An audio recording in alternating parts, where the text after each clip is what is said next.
Since the dawn of civilization, spies of every nation and culture have worked to infiltrate their adversaries and glean the information that will give their side the advantage. The stakes are sky high, the strategies varied and imaginative, and the ultimate sign of success is that no one ever even knew you were there.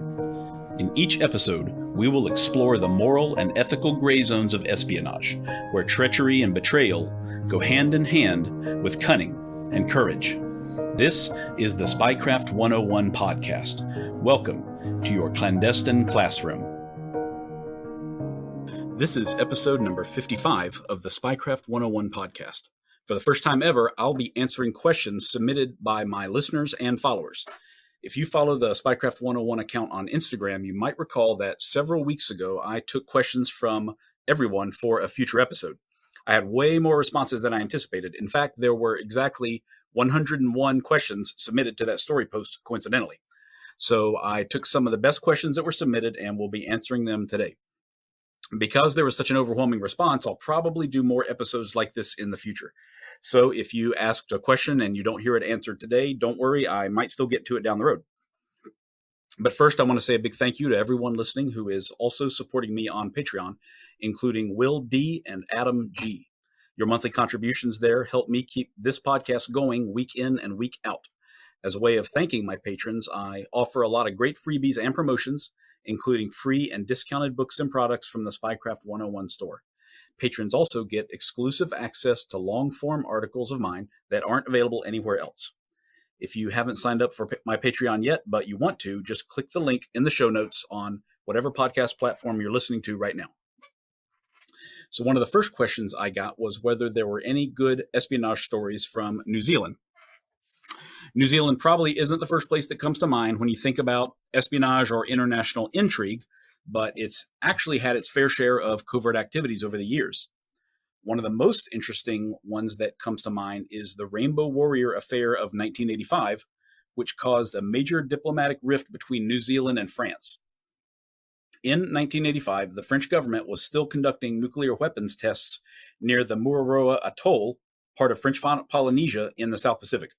It's way out in the middle of nowhere, which is why it was chosen for nuclear testing in the first place. French government conducted tests there for 30 years from 1966 through 1996. A total of about 181 nuclear tests took place there. Some of them were atmospheric detonations, and the rest were underwater tests where the nuclear weapons were placed deep in drilled shafts as much as 1,600 meters underwater and detonated there.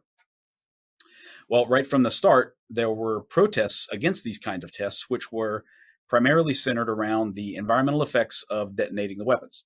Lots of marine life was presumably killed with every detonation, and in some cases, the landscape of the atoll itself was changed due to landslides or cracks in the bedrock. The New Zealand government was pretty unhappy with the testing and lodged protests with France on many occasions. In fact, in 1973, they sent a pair of Navy frigates to monitor the planned French tests for that year. The frigates recorded electronic and radiological data related to the tests, and the French government subsequently ended its atmospheric nuclear weapons testing, probably as a result of the interference by the Royal New Zealand Navy. So tensions between the two countries were quite high over this issue for many years. It wasn't just the regional governments that were protesting, though. Several other anti-nuclear weapons groups were involved as well. The biggest of all was Greenpeace, probably the best-known environmental activist group ever. Greenpeace sent their ship, the Rainbow Warrior, into the area to protest against and hopefully disrupt the ongoing nuclear tests. The Rainbow Warrior was a 40-meter-long converted fishing trawler. Greenpeace bought it in 1977 and refitted it to enable their protests in the Pacific. Leading up until July 1985, they had multiple run-ins with the French government, and on at least one occasion, the ship was boarded by French commandos when it sailed into the exclusion zone around the Mururoa Atoll. For their part, the French were tired of having their nuclear tests disrupted and took a shockingly direct approach to getting the Greenpeace activists out of the way. They sent a team of 9 covert operatives from the DGSE intelligence agency to New Zealand to sink the Rainbow Warrior while it was in port. A French agent named Christine Cabot went undercover as a Greenpeace volunteer for 6 weeks prior to the bombing. She infiltrated their Auckland, New Zealand office and was able to collect their itinerary for the ship's upcoming excursion to Mururoa. She also made logistical arrangements for the remaining team members who were coming in behind her. She was kind of like the advance party. Christine then departed New Zealand before the bombing took place. The rest of the team arrived in small groups to avoid arousing suspicion. 2 agents flew in under aliases as a newlywed Swiss couple on their honeymoon, and others arrived on a French yacht called the Uve, where they were posing as crew members on a chartered voyage. On the night of July 10th, 1985, 2 DGSE combat divers swam to the ship and placed limpet mines on the hull and on the propeller shaft. The mines exploded at about 11:50 p.m. and opened a 6-foot wide gash in the hull and flooded the engine room almost immediately. Most of the crew members were on shore at that time, just as the French team had anticipated. But at least 3 people were still on board, including a Portuguese photographer named Fernando Pereira. He rushed below decks to see what was happening and to recover his camera gear, but he became trapped as the ship sank and he drowned. So he was the only casualty of the attack, the only fatality. An investigation started the following day by New Zealand authorities, and as it turned out, the DGSE operatives made a few mistakes that quickly pointed to their involvement in the attack. The 2 divers used a Zodiac inflatable boat to approach the Rainbow Warrior and then abandoned it on a nearby beach afterwards, where they were picked up in a van. A local bystander thought it was very odd to just leave the boat there on the beach. It's an expensive boat, of course. So they took down the van's license plate number and called the local police. The van itself that they were using had been rented, and 2 days later, when the 2 agents driving took it back for a return to the rental agency, the police were called after a rental employee at the rental agency realized they might have been involved in the attack, which was now all over the news 48 hours later. Most of the DGSE personnel escaped the country right afterwards, but these 2 agents at the rental agency were arrested and eventually sentenced to 10 years in prison. However, the French government intervened on their behalf.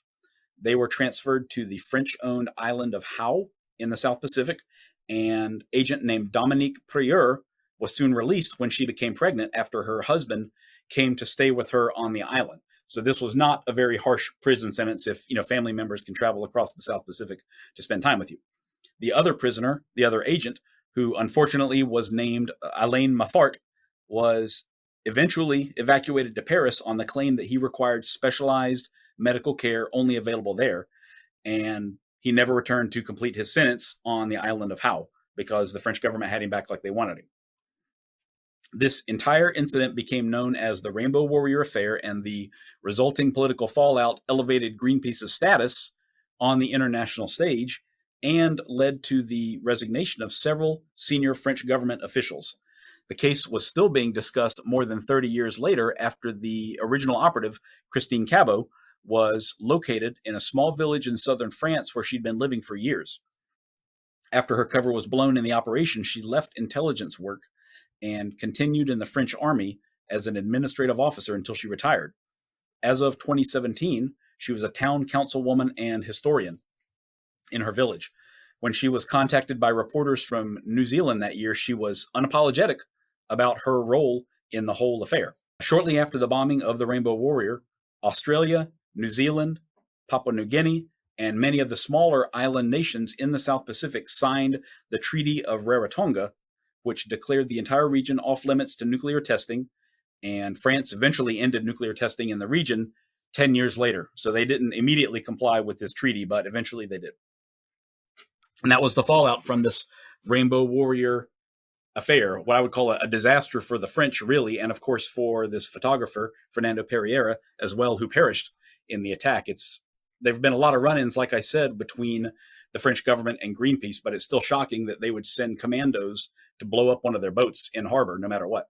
So the next question comes from Chris Albee, who asked, where does the Welrod pistol originate, and why was it used?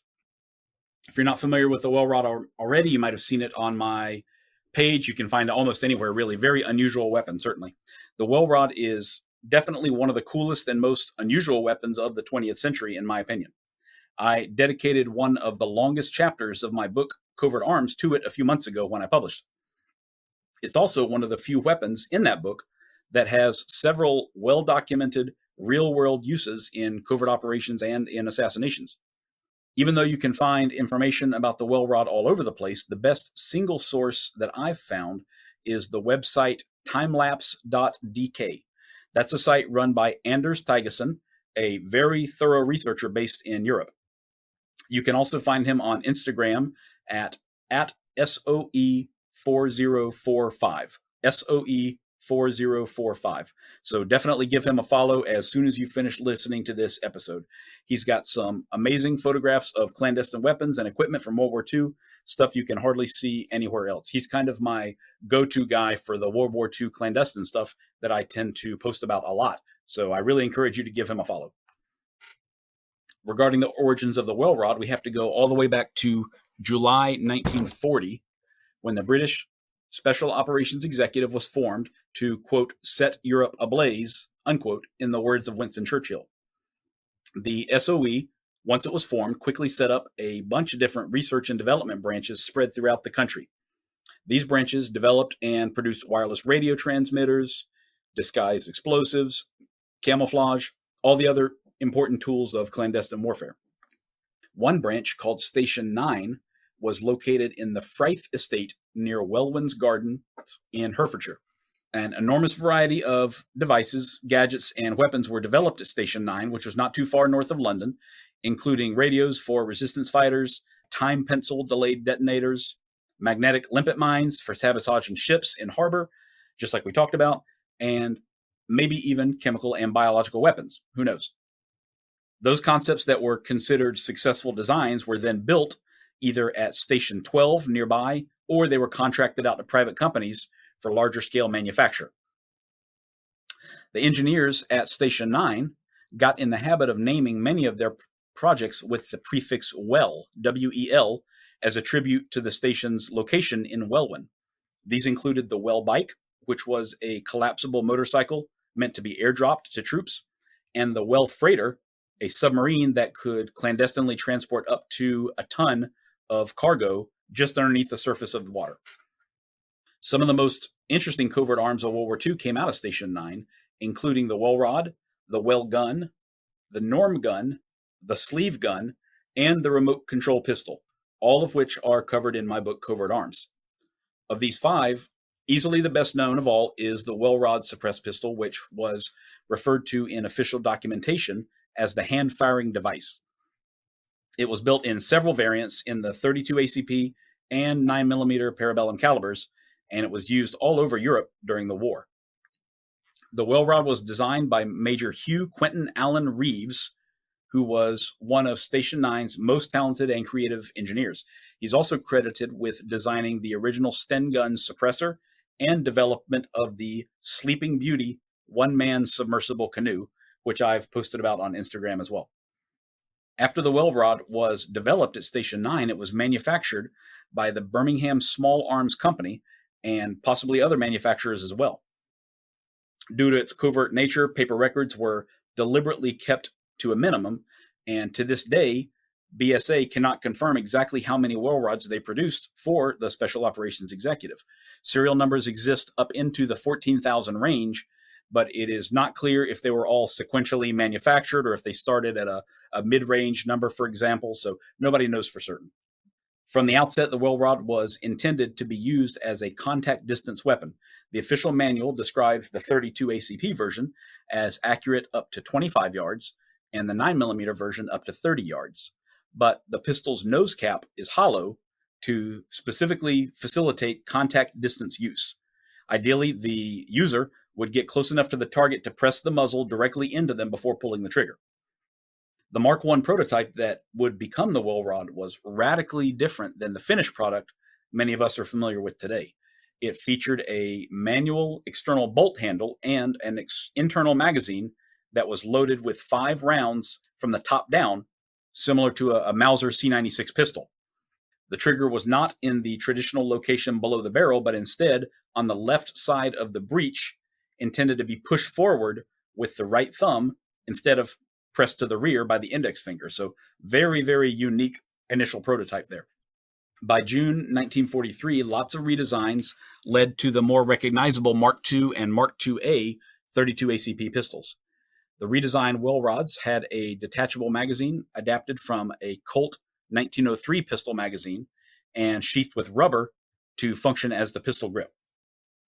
The trigger was moved back underneath the breech in a more conventional design, and the bolt handle was replaced by a knurled knob at the rear of the breech, which could be pulled backwards, rotated 90 degrees, and then pushed forward again to eject the spent round, load the next round, and cock the firing pin. This resulted in a greatly reduced profile with easier concealment while still being fast to reload for a manually cycled weapon. The Mark I 9mm parabellum Welrods featured two notable differences from the 32 ACP versions. A trigger guard was installed, which allowed the pistol to be more safely concealed. The 32 ACP version could not be tucked into a waistband while loaded for obvious reasons. The 9mm Welrod also featured a detachable suppressor, which again allowed for much easier concealment leading up to an operational act. The pistol could be fired without the suppressor if necessary, but there were far better handguns available for unsuppressed fire by that point. Welrods were used operationally in Denmark on many occasions, according to research conducted by Anders, who I mentioned earlier. It was used by the Danish resistance primarily in the killing of informants among the Danish population who were working for the Nazis.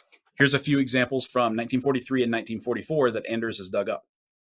In December 1943, the Welrod was used by SOE agent Sven Nielsen to dispatch a German sentry on duty at the Kastrup airport. Nielsen was on a mission to infiltrate the airport and steal a newly developed bomb site from a parked German aircraft. So he had to infiltrate the airport, get into one of their aircrafts, steal something from inside, and then escape again successfully. Nielsen was discovered, but he was able to escape, although his partner on the mission was killed.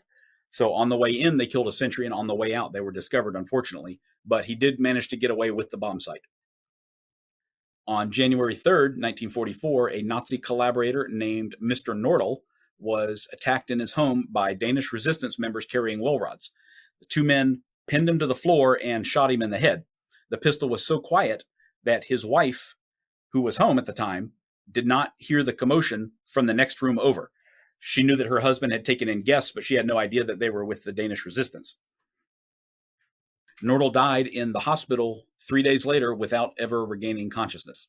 Then on September 17th, 1944, Mrs. Frederica Rungiger was killed while recuperating in Aarhus County Hospital.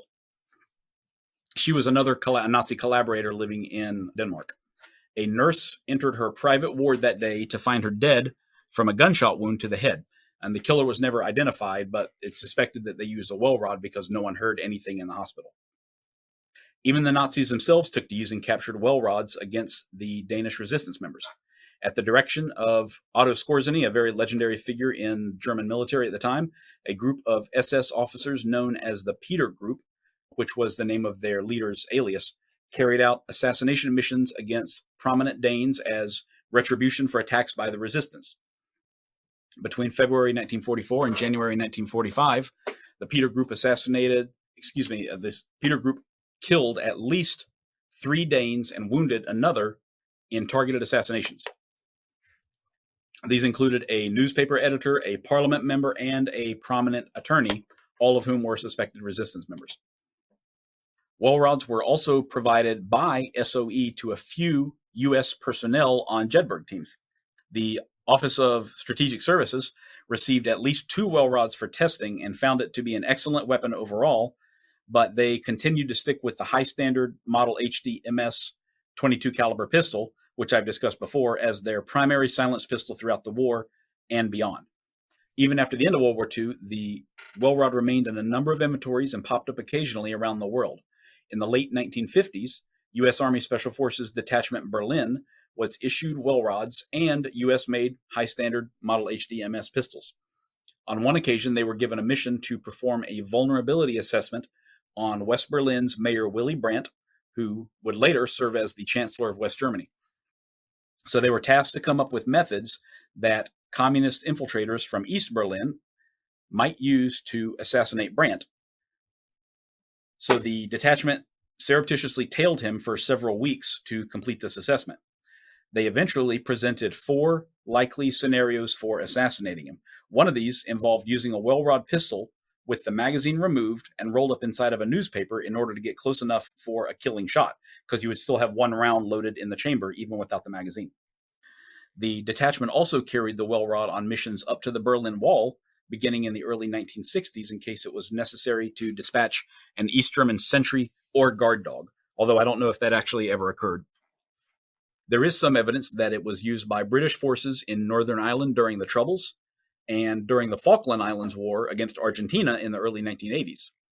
The U.S. Central Intelligence Agency maintained a number of Welrods, 9mm Welrods, in their arsenal through at least 1965 and possibly beyond.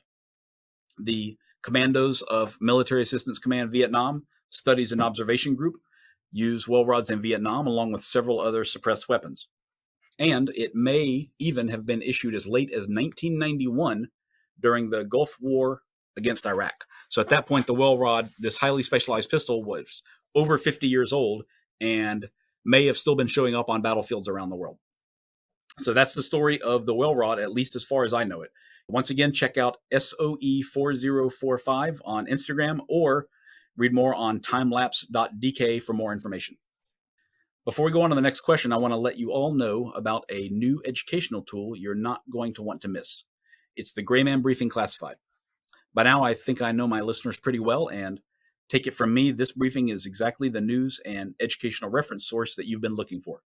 You'll get breaking news updates from all over the world on topics including planned protests and riots, low-intensity conflicts, natural disaster alerts, cyber attacks, supply chain disruptions, and more. You'll also get access to articles that help you build your own skills, including urban survival, home security, counter-surveillance, escape and evasion techniques, and more. And this is much more than just a newsletter in your inbox. Joining the Gray Man Briefing Classified also includes invitation-only channels on the Telegram and Signal apps for convenient real-time updates.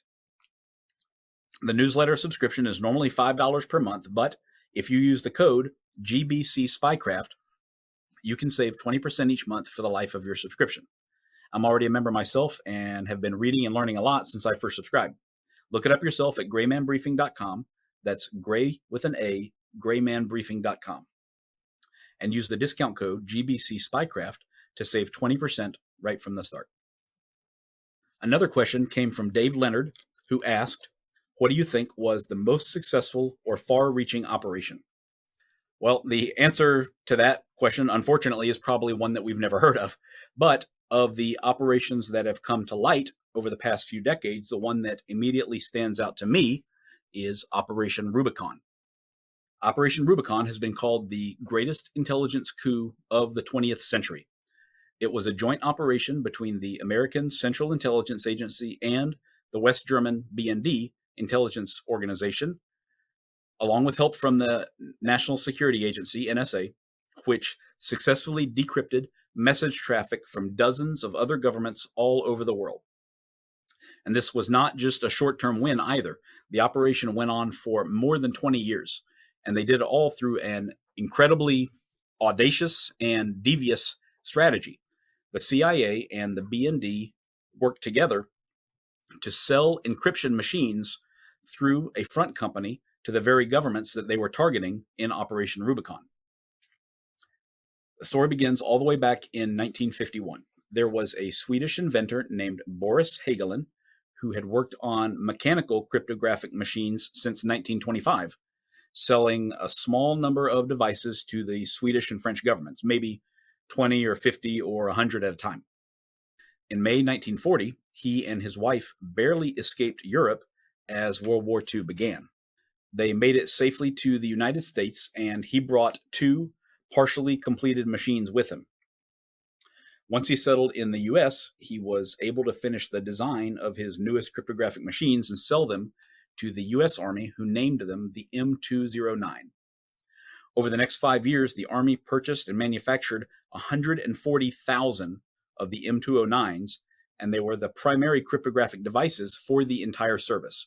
So he went from selling 20 or 50 or 100 to selling 140,000 in the span of a few years. But Hagelin sold the patent rights for the M209 to the US government for more than $3 million in 1941, I believe it was, making him the world's first crypto millionaire. So, although he wasn't from the US, Hagelin had a strong affinity for America by this time, and he was now close friends with a man named William Friedman. Friedman had started as a cryptographer with the US Army in the 1930s, and by 1952, he was the chief cryptologist of the brand new National Security Agency. He's now considered to be the father of American cryptography. That same year, 1952, Hagelin moved his company, which was called AB Cryptotechnik, from Sweden to Switzerland, where he renamed it Crypto AG. Not long after that, Friedman and the NSA started working to strike a deal with Hagelin that benefits both the NSA and Crypto AG. There's a lot of back and forth, mostly because different parts of the deal keep getting objections from various people in the U.S. intelligence community. But by December 1955, everything is ready. Friedman travels to Switzerland and spends a few days with Hagelin before making his pitch. And Hagelin accepts the deal as offered on the spot, although he doesn't want anything written down. The details of this so-called gentleman's agreement are now known. Crypto AG would only sell its most secure machines to, quote, friendly, unquote, countries, such as the US and most of Western Europe. The company's slightly less secure products were available for purchase by much of the rest of the world. These machines were already decipherable by the NSA even then. They would also be kept informed of any and all sales around the world. And lastly, the NSA would compensate Hagelin for any lost sales due to him not being able to sell his most expensive hardware to a large number of potential clients. I'm not sure exactly how that was calculated, though. When they were initially trying to work out a formal agreement, they had planned to offer Hagelin $700,000 for his assistance, which, was a significant amount of money in 1952, more like $7 million today. But he never officially signed on with that plan, so I'm not sure if the $700,000 figure is accurate or not. But this deal started to fall apart fairly quickly. The main reason for this was that Friedman suffered a major heart attack that led to his medical retirement from the NSA. He couldn't even travel anymore due to his condition, which meant that someone else had to take over the meetings with Hagelin in Switzerland. The next two people that were picked to work with Hagelin and kind of handle him couldn't really manage him because they didn't have the long-standing friendship with him that Friedman did. Within a few years, Hagelin is starting to sell some of his best equipment to these countries that the NSA had asked him not to. So for a few years there, in the mid to late 50s, there wasn't any more cooperation between the US government and Crypto AG. But then the CIA saw the opportunity and stepped in to make a new deal with the company. They worked out a licensing deal with Hagelin, which went into effect in 1960. The NSA was aware of this deal, but they opted not to be a partner at this point. However, NSA technicians were able to provide input to Crypto AG on how they would like certain devices to be built in a way that would be exploitable by them. And Hagelin was willing to cooperate with these requests so he was knowingly selling exploitable systems to many of his buyers in Latin America, the Middle East, and Asia. Then, in 1970, after Hagelin reported to the CIA that the French government had offered to buy the entire company from him, they decided to beat the French to the punch. The West German BND and the CIA worked out an agreement between themselves to each purchase 50% of Crypto AG through a series of front companies. Hagelin was paid about $7 million in total for his company. For years leading up to that, he wanted to turn the company over to his son, Bo. But Bo had unfortunately not lived up to his father's expectations as a businessman, and while he still handled Latin American sales for the company, Hagelin had long decided that his son wasn't the one to lead Crypto AG over the coming years. In fact, Bo was never even informed who the true owners of the company were after his father sold it. If you're wondering why the CIA chose to partner with the BND on such an incredibly sensitive operation, you should probably keep in mind that the CIA essentially built the BND from the ground up in the mid-1950s. The core of that agency came from a group called the Gehlen Organization, headed by Reinhard Gehlen. He had served as a major general in the German army during World War II, and his organization was full of former Nazi Party members, SS officers, and SD officers. I'll probably do an episode one day on the Gehlen Organization, but it's clear that the BND owed a lot to the CIA in the first place. The agreement between the two agencies was that they would totally share all captured traffic generated by Operation Rubicon, but that each agency would be responsible for decrypting the messages themselves and wouldn't share that with each other.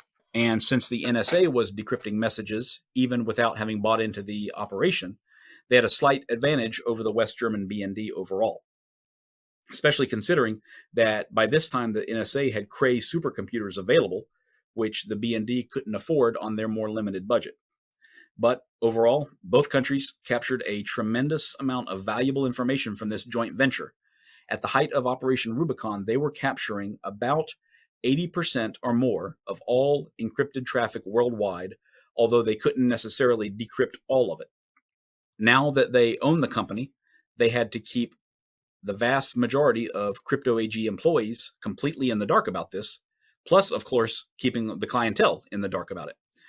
This created some difficulties over the years. At one point, in the mid-1970s, a Crypto AG technician developed an improvement for their T450 teleprinter encryption device, which made it effectively unreadable even to the NSA. The owners, therefore, had to ensure that the best solution wasn't actually sold to the customer, who in this case was the Egyptian government, and they also had to do that without the employees realizing why they were not giving out their best solutions and algorithms. In November 1978, the Yugoslavian government found a flaw in a device they had purchased from Crypto AG. A pair of undercover NSA agents flew there to provide a solution, which should have put the Yugoslavian government at ease while still allowing the NSA to decrypt all of their traffic. But when they arrived, they found that other technicians from Crypto AG had already come in and fixed the flaw in a way that made the devices truly secure. This was the hazard of compartmentalizing so much of this operation. The Crypto AG employees are just providing the best customer service that they can and working hard and doing what they can for their clients. And they have no idea that they are pawns in this game between all of these different governments. Furthermore, over the years, a series of very gifted mathematicians and engineers were hired on and developed or improved unreadable algorithms for customers like the governments of Syria, Chile, and Argentina. These gifted mathematicians were mystified when they were told that a different algorithm developed outside of Crypto AG would be used instead. Because, of course, they felt they were the senior personnel there. Their entire job was developing the best algorithms possible. Why in the world would they not use these new creations? Keeping these employees from poking around too much or even going public was a very delicate problem for everyone involved. They didn't know everything about the program, but they knew enough to make some of the clientele distrust the equipment they'd purchased from Crypto AG. Fortunately for the US and West German governments, these problems didn't stop other countries from buying and using their products. During Iran's decade-long war with Iraq in the 1980s, the NSA was able to read about 90% of Iran's encrypted messages. And when the US invaded Panama in 1989, they learned that Panamanian General Manuel Noriega was hiding in the Vatican's embassy after decrypting a message sent on a Crypto AG device. The biggest crisis of all, and what you might call the beginning of the end for this operation, was in March of 1992. A senior sales representative for Crypto AG named Hans Buehler traveled to Iran for what he thought would be a standard sales trip. Iran had been a customer for many years. Instead, he and 3 other people were arrested and charged with espionage. The charges were not apparently specifically tied to Crypto AG and were more in line with Iran's long history of taking political hostages. He was held for 10 months until Crypto AG paid $1 million for his bail. The bail money actually came entirely from the German BND after a lot of back and forth discussion over the situation. Bueller was severely traumatized by his time in an Iranian prison, and he was unhappy with Crypto AG for not doing more to get him released earlier. He soon went to the press and started talking about the backdoors that were present in the company's cryptology. Eventually, he stopped giving interviews after a settlement with the company, but the damage by that time was done. This was the catalyst that led Germany to exit their decades-old partnership with the CIA in 1994. So from 1994 on, the CIA was the sole owner of Crypto AG. As technology and public encryption continued to improve in the 2000s, Crypto AG's products and services were less valuable and less essential overall. The program seems to have slowly wound down over time, although records from more recent times are still classified. But the company itself broke up, and all of its assets and its portfolio were sold to new owners by 2019. In February 2020, new media reports shed even more light on the company's history, which led to investigations by the Swiss government and a revocation of its export license, even though the new owners apparently knew nothing about the company's previous work with the US and German governments. But despite the problems and the crises that arose over the years, this secret partnership paid incredible dividends in intelligence gain, as well as financial profits, which were put to use in other operations. For that reason, a 2004 CIA history of Operation Rubicon called it the intelligence coup of the century. If you want to read a lot more about this story, check out cryptomuseum.com. It's a tremendous resource for everything related to cryptography, signals intelligence, and wiretapping.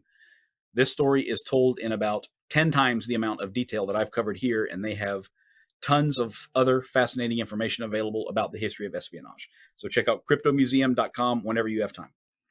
The last question for this episode comes from Atlas News, probably my favorite current events account to follow on Instagram. He asked me to talk about a very peculiar and infamous disguise container developed by the CIA's Technical Services Division. If you're listening to this episode on your speakers while you're carpooling or with the family, you might want to put your headphones in, because I'm talking about the fake scrotum concealment device. As I'm sure you can imagine, and you've probably seen on my account many times over, intelligence agencies can be incredibly creative in the ways that they disguise their devices and their activities as well. And of course, there's often a need to sneak something through a restricted area, whether that's an airport security checkpoint or a border crossing or a foreign laboratory, just as a few examples. Earlier, I was talking about Station 9 in the United Kingdom, which created all kinds of disguised devices during World War II. For these devices, you often need the creativity of artists just as much as you need the technical skill of engineers. Probably the best known of all of these artists who ever worked in the intelligence community is Tony Mendez, who worked for many years in the Technical Services Division at the CIA. He worked on a lot of different projects over the years, including learning how to perfectly recreate foreign passports, visas, and entry or exit stamps for use by CIA personnel traveling around the world. Because of the expertise he developed on entering and exiting foreign countries using false identification, he was eventually selected to lead 6 U.S. embassy employees out of Tehran, Iran in 1979. The employees had been hiding at the Canadian ambassador's residence for months, and Tony went into Tehran and brought them out safely. The movie Argo is based around this incident, and Tony was portrayed by Ben Affleck. Besides creating false documents, he also spent years creating prosthetic disguise items along with his wife, Jana Mendez, who you might also be familiar with. They developed some incredibly effective full-face masks that allowed the wearer to realistically appear to be other races and even other genders. At one point, in the late 1980s, Jana was able to meet with President George H.W. Bush in the White House wearing a mask that made her unrecognizable. She took the mask off right in front of him, which shocked him, even though he himself was a former director of the CIA. But probably Tony's most bizarre design of all was the scrotum concealment device. He and his team designed it in the late 1960s or early 1970s. There isn't any publicly available information as to whether it was ever used in the field. However, what is known is that Tony demonstrated the effectiveness of the device by having another TSD technician, who was probably a very low-ranking guy who couldn't object, wear the device to a meeting with the director of the CIA, Richard Helms. This technician revealed the device somehow, and Director Helms was suitably horrified, as I think we would all be. After that, the device resided in Tony's desk for many years until it was eventually donated to the International Spy Museum in Washington, D.C. It's on display there right now, in fact, so you can go check it out yourself if you want to. On the surface, you can see why they might pursue something like that. The fake scrotum was intended to hide a tiny escape radio, and of course it's positioned in the absolute last place that someone will look, even when they're conducting a full-body search. The searcher has to be especially thorough and especially dedicated to uncover a device like this. So in that context, it makes a lot of sense. But I think that in the real world, the idea shrivels up pretty quickly. For one thing, how do you wear it? Does it have to be glued on so as not to fall off? If so, how do you remove the glue? How do you reattach it after you've retrieved your life-saving escape radio? What happens if you discard it and it's found? It'd definitely draw the eye. Wouldn't they need to make a new one for every single wearer to match their skin tone? What if the carpet doesn't match the drapes? So, in my humble opinion, there are a few good reasons why this might work and lots of reasons why it wouldn't. Tony was known to create all of his best disguises using latex molds fashioned from real human anatomy, like noses and chins and that sort of thing. It's unclear which patriotic American might have volunteered to be the model for the creation of this mold, or whether they volunteered at all or had to be voluntold. So that's all the questions for this episode. I still have lots of other great questions that came up, so there might be another similar episode in the future. If you're interested in more of Spycraft 101, look for my pages on Instagram at Spycraft101 and at cold.war.stamps.